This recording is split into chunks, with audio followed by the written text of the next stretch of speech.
ग्रामीण भागातील नागरिकांना आरोग्य सेवा देण्यासाठी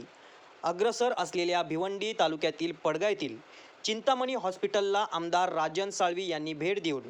विविध विभागाची माहिती घेतली। पडगा परिसरातील सामान्य कुटुंबातील होतकरू तरुण मयूर मधुकर दुबेल, इरफान शेख व त्यांचे इतर सहकारी ग्रामीणमधील नागरिकांसाठी multi speciality and trauma unit कार्यरत असलेले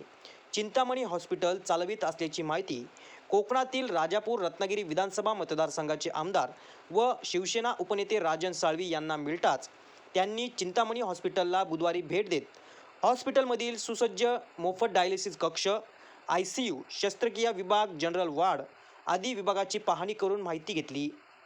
तसेच ग्रामीण भागामधील नागरिक आदिवासींसाठी सुसज्ज हॉस्पिटल चालवित आहेत व शासनाच्या विविध योजनांद्वारे नागरिकांवर उपचार करीत असल्याबद्दल माऊली सामाजिक संस्था विकास संस्था अध्यक्ष व चिंतामणी हॉस्पिटलचे संचालक मयूर दुबेल, इरफान शेख व त्यांचे सर्व डॉक्टर कर्मचारी यांचे आमदार साळवी यांनी कौतुक केले आहे। यावेळी त्यांच्यासोबत माजी उपजिल्हाप्रमुख राजेंद्र शिंदे, हिंदुस्थान कामगार सेना अध्यक्ष समीर पिंपळे संगमेश्वर, संपर्क प्रमुख राजेश शेलार,